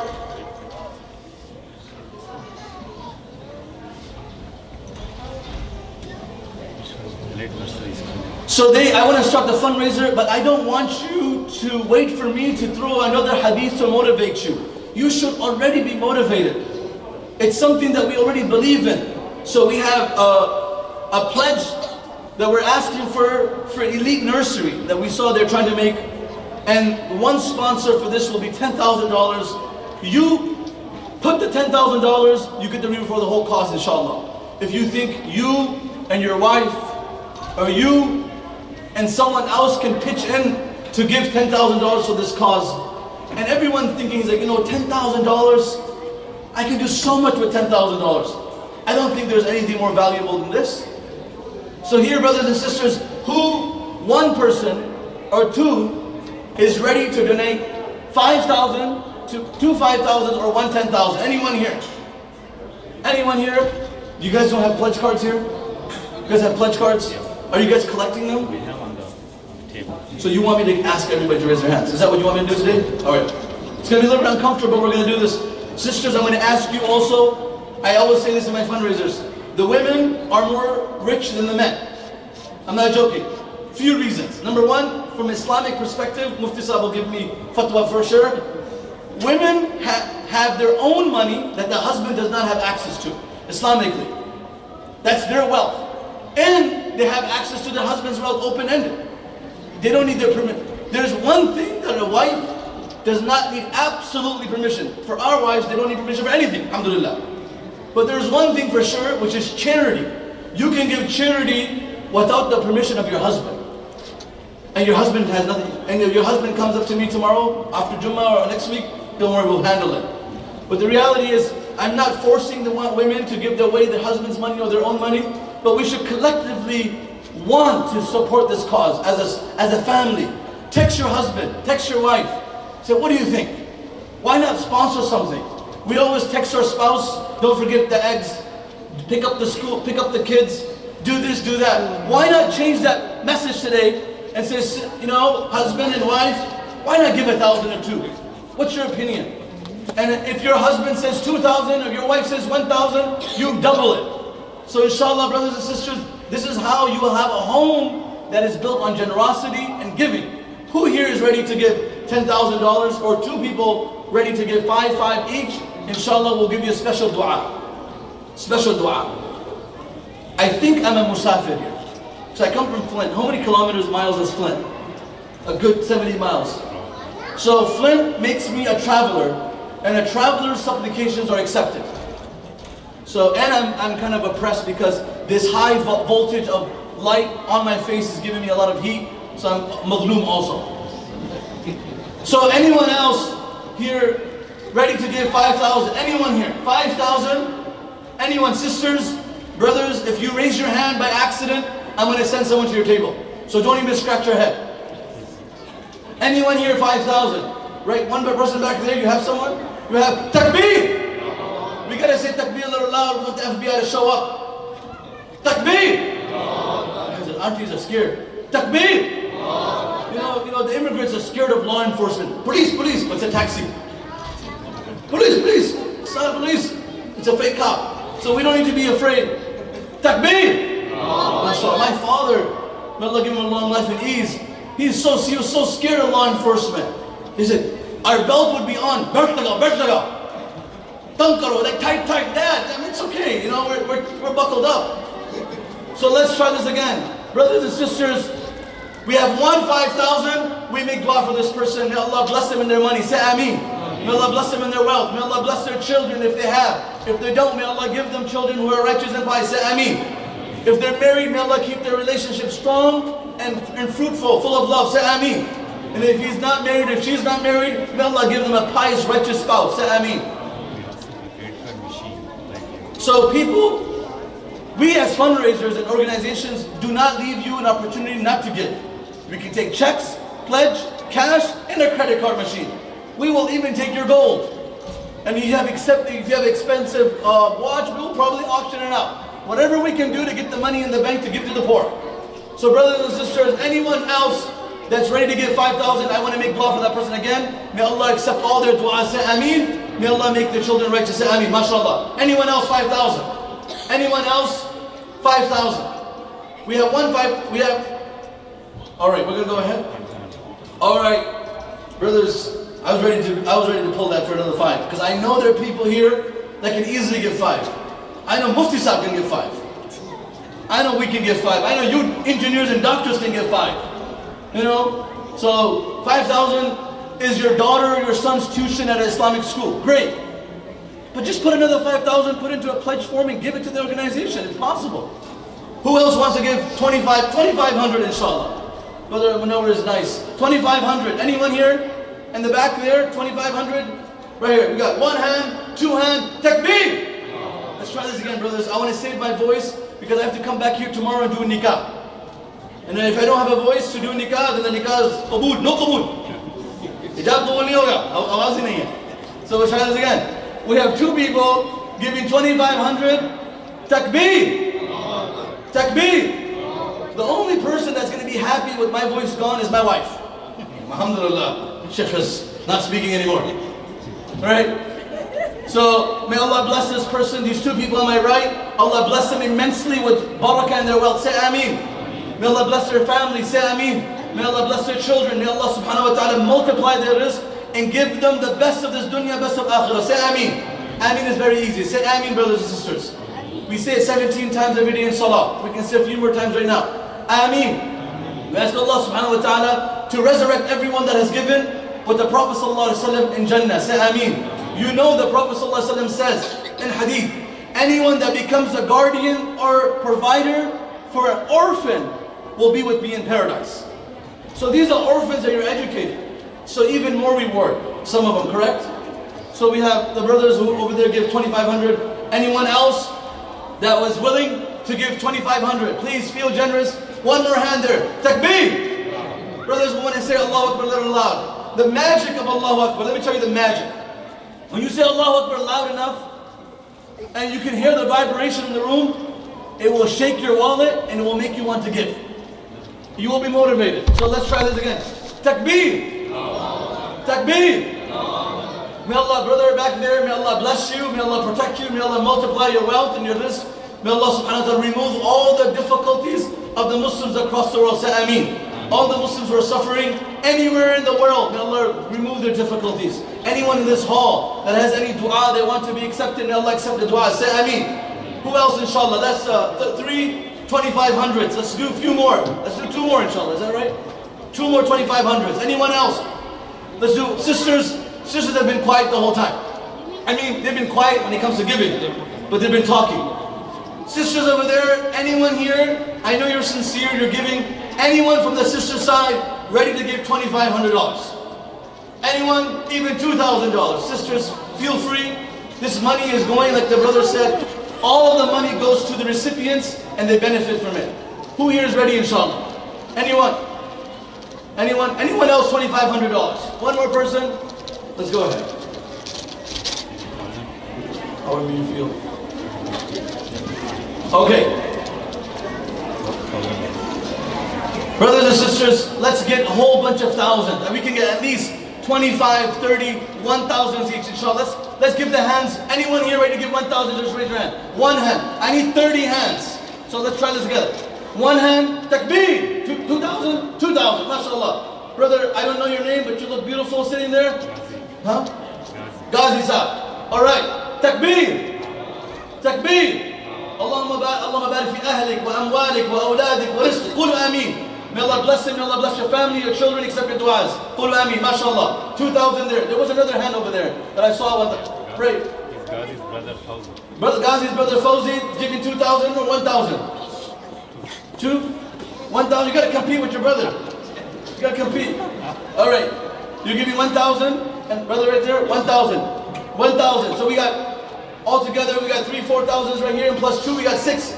Alhamdulillah, takbir. Let's get this, let's get the brothers and sisters, if you can join me and say Allahu Akbar very loud. Takbir. Takbir. MashaAllah. Again, all these brothers sitting in front of me on the right side, Allahumma barik fi ahlikum wa awladikum wa rizqikum. I ask Almighty to bless your rizq, your sustenance. Make it lawful, make it full of barakah, make your children the coolness of your eyes. Say Ameen. May Allah put barakah in your relationship. May Allah subhanahu wa ta'ala remove all the difficulties of the Muslim ummah. Say Ameen.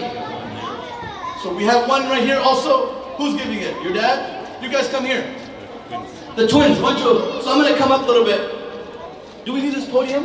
This podium is so useless. It's taking so much space. All right, come here. We got these 2 boys. See, they can't even see the boys. So one can stand on my left, so the ladies can see you. And see how cute. And then on my right. MashaAllah. What's your name? Adil? Yeah. Alright, what's your name? Tanzil. And are you twins? Yes. Okay. What do you want to become when you grow up? Paleontologist. Huh? Paleontologist. Paleontologist. Can you explain what that is?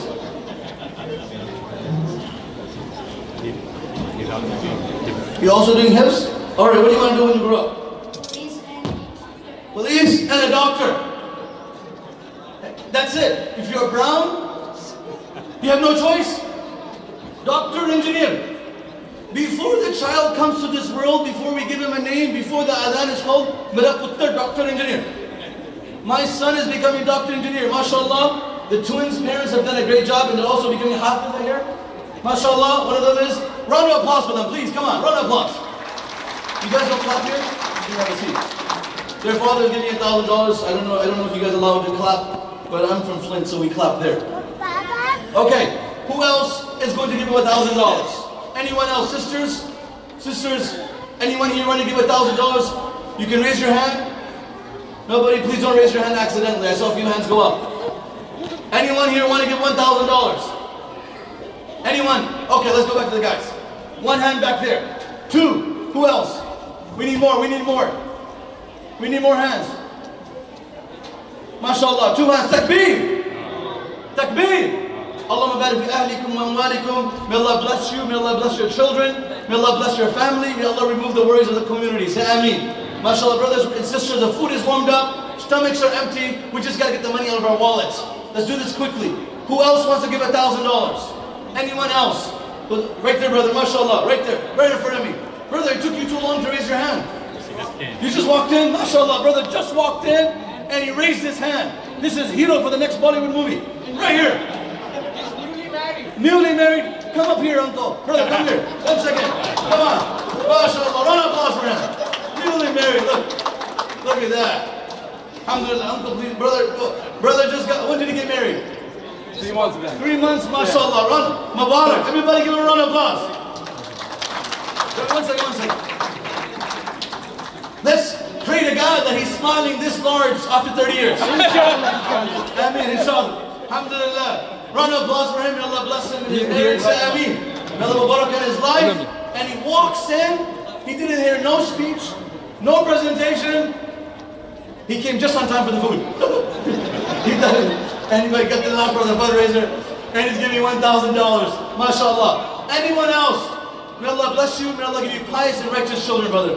May Allah accept all your du'as, give your parents the highest levels in Jannatul Firdaus, remove all their worries. Say Ameen. MashaAllah, I'm so proud. Anyone else? There was one brother back there that raised their hand. May Allah bless you. May Allah protect you. May Allah accept all your du'as. MashaAllah. Brother over there has a bigger beard than me. Alhamdulillah. That's my brother. Your brother? You took his beard too. Alhamdulillah. Who else, inshallah? 1,000. Anyone else? 1,000. Anyone else? 1,000. You? Who's your dad? Huh? Did he send you? Are you just raising your hand for him playing Game Boy? All right. Whoever the father is, identify your son and give a check. Takbir! Takbir! Takbir, mashallah, your son is taking you to paradise by raising his hand. Who else is giving 1,000? Anyone else? 1,000 sisters, brothers, 1,000, please. Raise your hand. You can send your child and I'll give them a dua. Anyone here? 1,000. Anyone else? 1,000 here. Brothers and sisters, as you can see, the support on the wall, on the projector, on my right and my left, you have $600 support one widow family for 1 year. So who's ready to do that? $600. Raise your hand. Raise your hand, support a widow. Anyone? No one wants to support a widow? Nobody wants to support a widow. That's not right. Brothers and sisters, we have to have some compassion in our life. Who here is ready to support one of the widows in this category? Raise your hand. Just raise your hand, we'll give you dua. Brother, you just gave. MashaAllah. Brother, same brother who gave 1,000 is giving another 600. Takbir! I don't hear the Allahu Akbar. Let's try again. Takbir! Let's try it again. Takbir! Allah bless you. May Allah protect you. May Allah subhanahu wa ta'ala increase your respect in this dunya and akhirah. Again, you just got married. Take your time. Have your children. Family planning. But when you have it, may Allah give you pious children. Healthy children. The coolness to your eyes, inshallah. Who else, inshallah? Anyone else? 600. Look at the category here. Anyone that wants to join any of these categories. 600, 300, 200. Just raise your hand. I'm going to give you a dua and we'll conclude with inshallah food. MashaAllah, brother right there. I'm not going to ask you how much.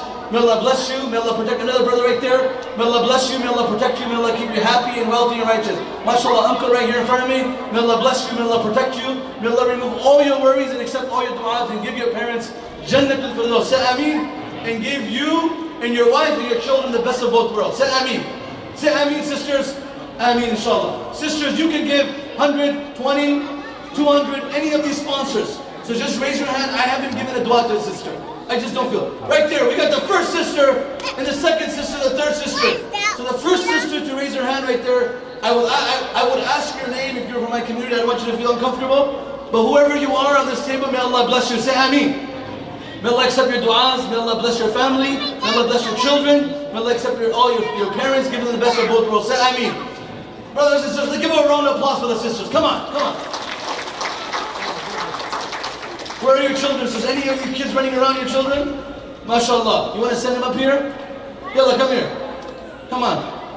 He's scared, he's shy. I would come to the sister section, but I don't want to get in trouble. Abdurrahman, may Allah make him righteous and pious and make him like Abdurrahman bin Auf, radiyallahu anhu. Say Ameen. MashaAllah, we have two sisters who raised their hands subsequently. Two of you. MashaAllah, may Allah bless you.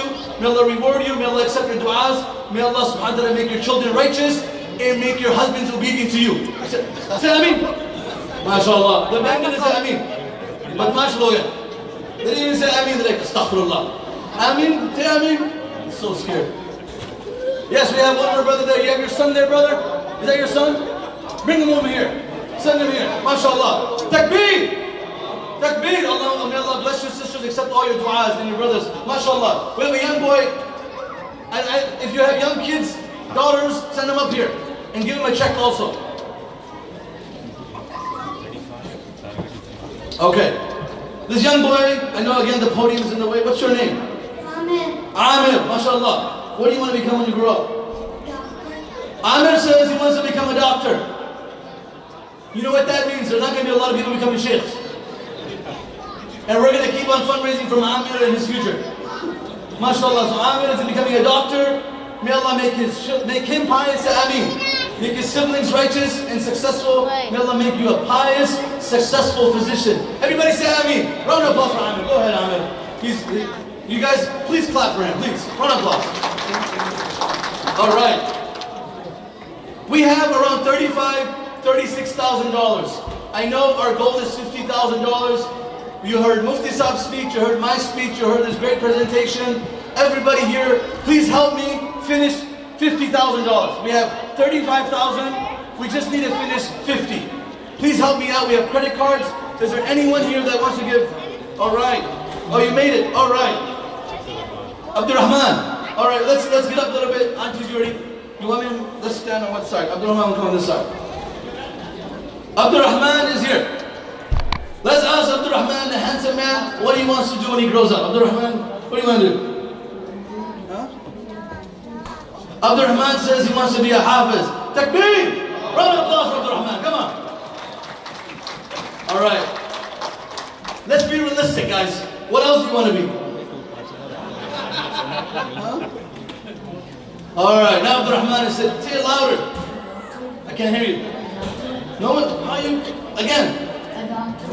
Did you hear him? That's how the men say, Qubul hai nikah. You know, Shadi Manzoor Qubul. Qubul hai. Qubul hai. Let's try that again. Abdurrahman, what do you want to become? All right, he's getting better. He's a doctor. He is realistic. He's a hafiz. He's like, you're not going to get that big job. And he's going to get deen in dunya. Round of applause for Abdurrahman. Have a seat, Abdurrahman. MashaAllah. Watch your step. Watch your step. MashaAllah. May Allah make him righteous and pious. Brothers and sisters, we should pursue for our children the best of deen and the best of dunya.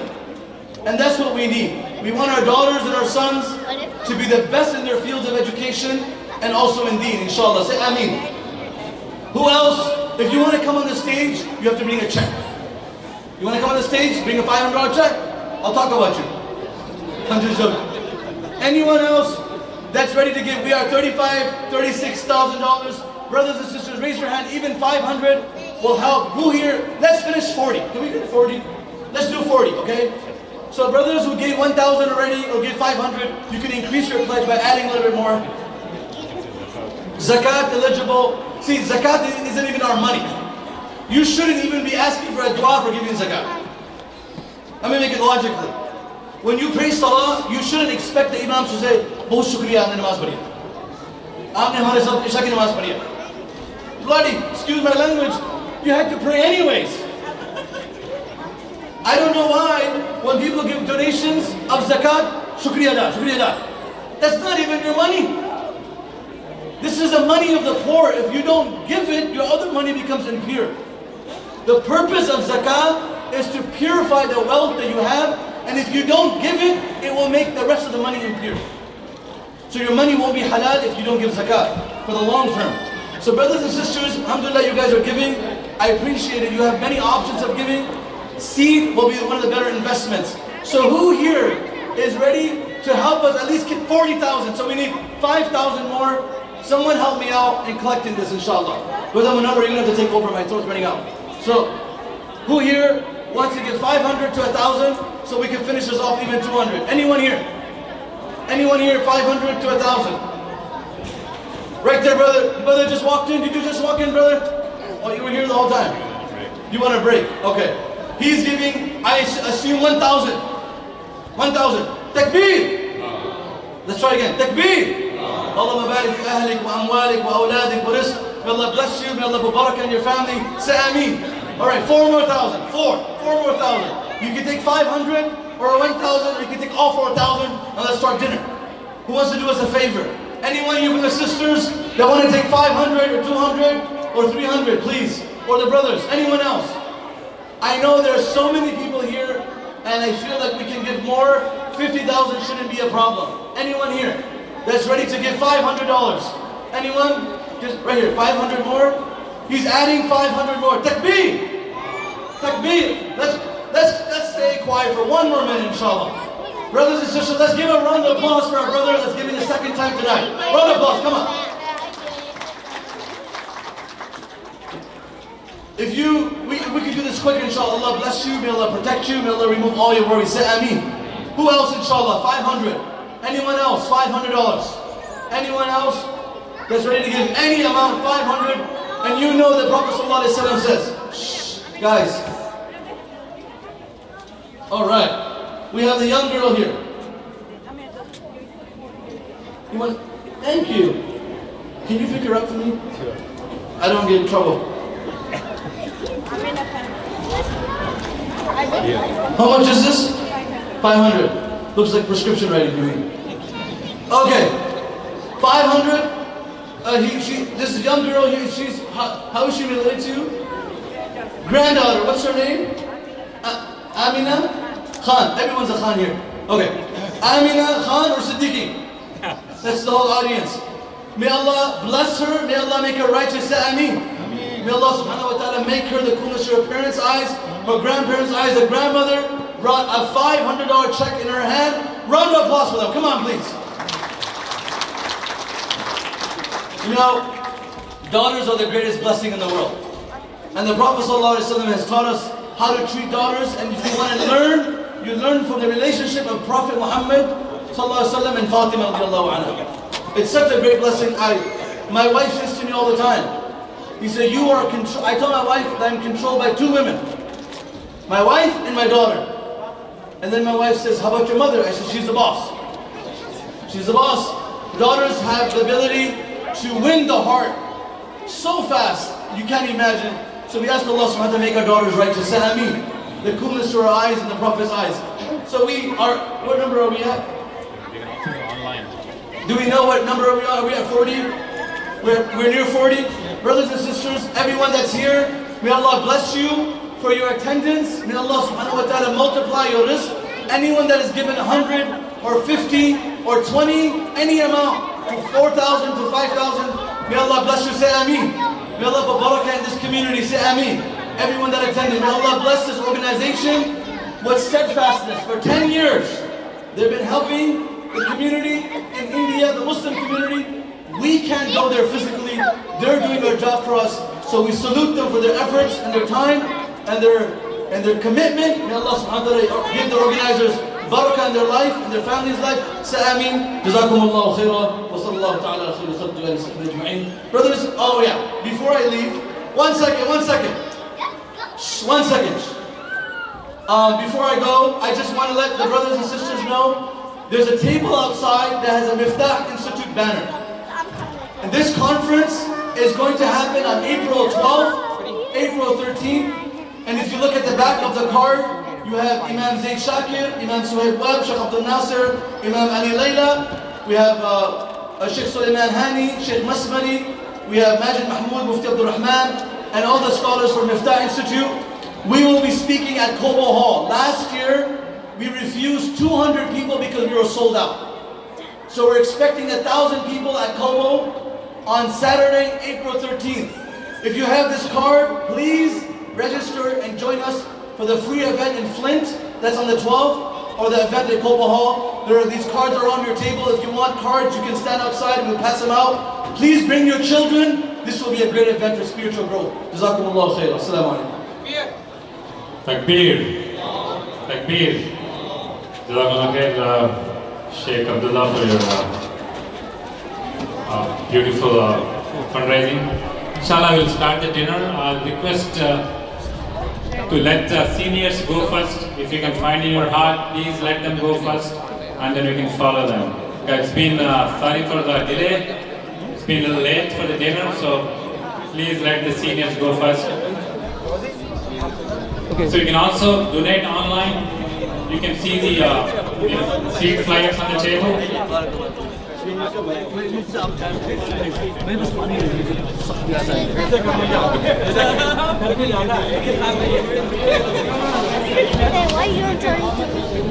I found car keys on the registration desk. It's a big enclave, probably a GM car.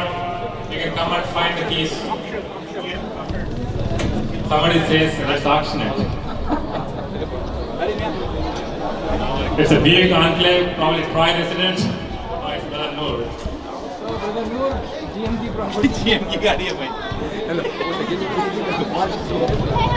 Inshallah, we'll have Salat al-Isha around 10:30 with Mufti Rabbani. Where's my cat?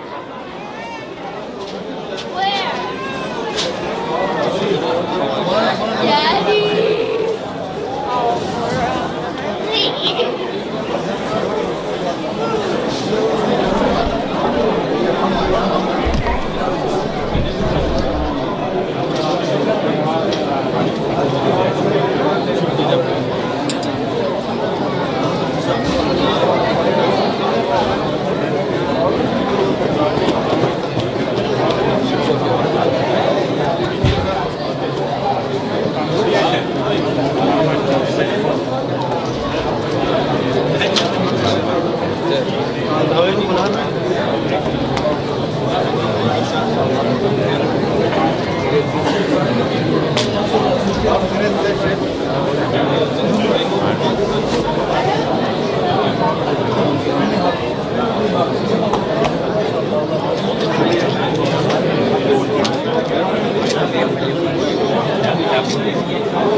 Cha